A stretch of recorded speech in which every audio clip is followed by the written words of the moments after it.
So here I've got my colors that I'm going to be using to paint the Protea petals.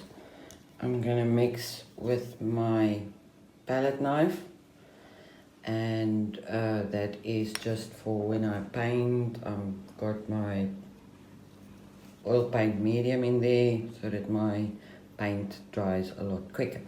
So to start off here, I've got two blobs of white. I've got a dioxide violet, I've got my burnt umber, my burnt sienna, my Payne's grey.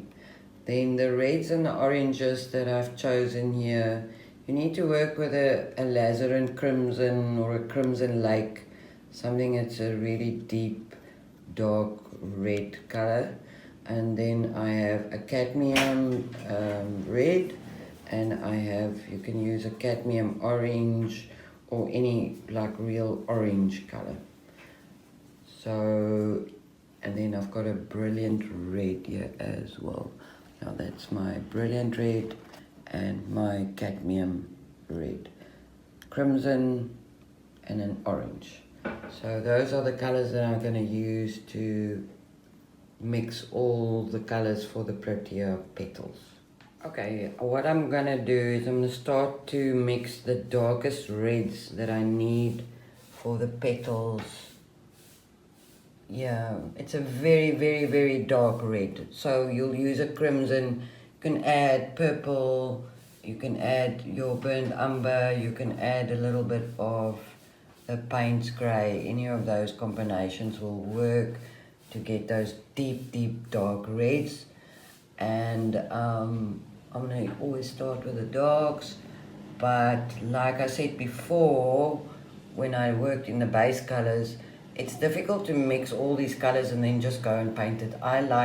As I go, I like to create or to mix the colors for the Protea.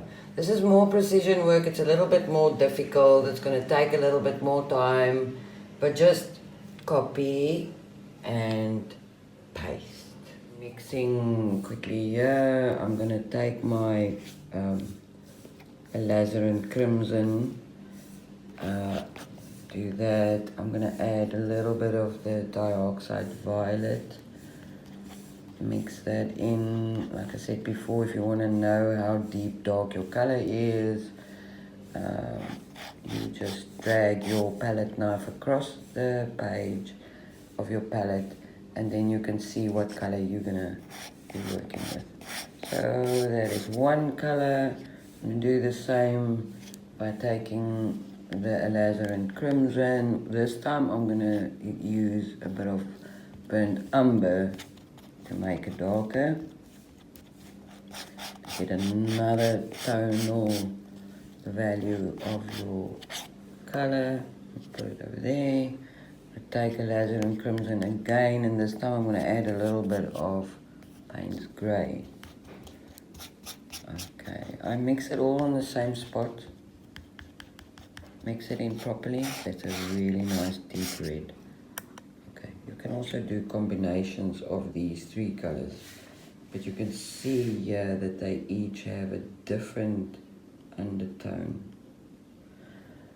Okay, so that is for my darks, and then for my lighter colors, I'm going to take a bit of alizarin crimson. Notice that I don't clean the spot that I've worked on. I'm going to take, what is that, the brilliant red, and look at that beautiful sorry, color there. So again, got another color, put it next to that. So I'm going to take a bit of the cadmium red, and of the cadmium you can use it straight like that. If it's too pink, you can add a bit of your orange to that, and then it just brightens it up a bit. So there I've got another color to work with. Else I need to have like a dark purple. So I'm going to take my dioxide violet, mix it with any of these two reds. Also very dark red that you get with that. Almost like a brown. I'm going to put that over here. Now I just want to see what that's going to look like if I add my white to it. Yeah, might need a little bit more purple, but I've got that color here, so I can mix more of that. That's quite a nice color. Take a little bit more here, add it to that. Then you've got like a mauvey sort of purple color. My light colors I want to use on the side of my palette. Okay, then you can work straight with your reds onto your petals. I've got the lights. There's lots of white areas that you just need a white for. So when you start applying your color, you really have to look and see on your original exactly where that darkest area is and apply your paint there. If you're working acrylic, it's a little bit harder because you can't do blending, but it will work if you, with acrylic, when it dries quickly, you can just go over it. But with oil, you need to be a little bit more patient. Try not to smudge your colors. Work in blobs of color when you get to your canvas sheet over here. So I'm not gonna make this too long. I want you to follow me. It's all about copying and pasting. It's about copying there and paste it over here. So that is the secret to the success of the petals. And I will start in all the dark colors, then I will maybe go to the lightest colors, and then the other colors in between, all the other reds that are in this Protea.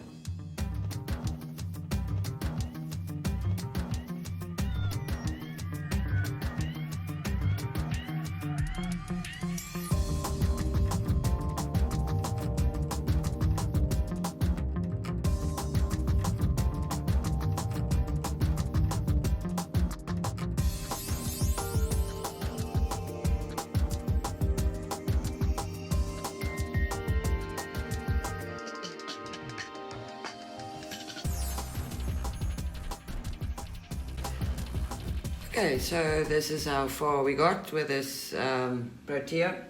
It is too wet now. That's the thing, working in oil, you have to be really patient. If you have the book and the sleeves and that, I suggest you carry on. When your one painting is too wet to work on, don't carry on. You're just going to mess it up, okay?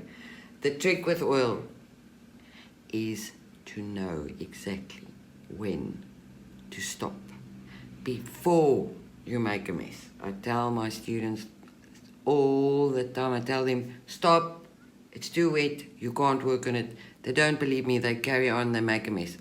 So it is way too wet now to work, so I will have to let this dry, and then tomorrow when it's dry, I can then bring my lights in over this, all the highlights that must still come in and that.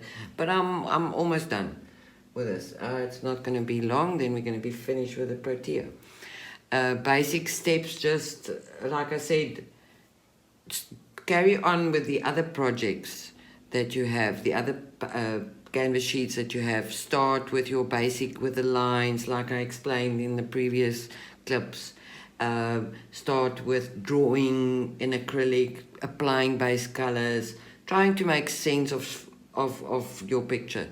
It's really about, you have to study the subject matter so that you can know when you get to a point in your painting, you know, I remember I've seen that before, and you make that connection. And as soon as you have that connection, then you will know what to do.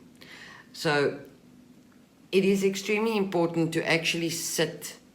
You can sit for hours and look at your artwork. It is so, so, so important that you stand back, that you can see what you are doing. Stand back, study your subject, put your print and the color copy and what you're busy with, put that next to each other like this. And then you sit somewhere and you look and you look and you look and you look. Because that is the only way you're going to see what you're doing wrong, or what you need to do more or less, or whatever the case may be.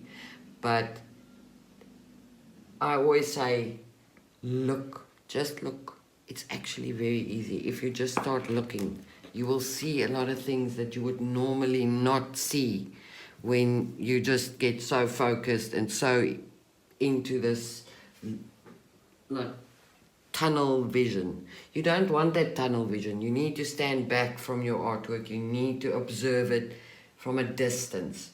And the golden rule is to know when to stop before you mess it up.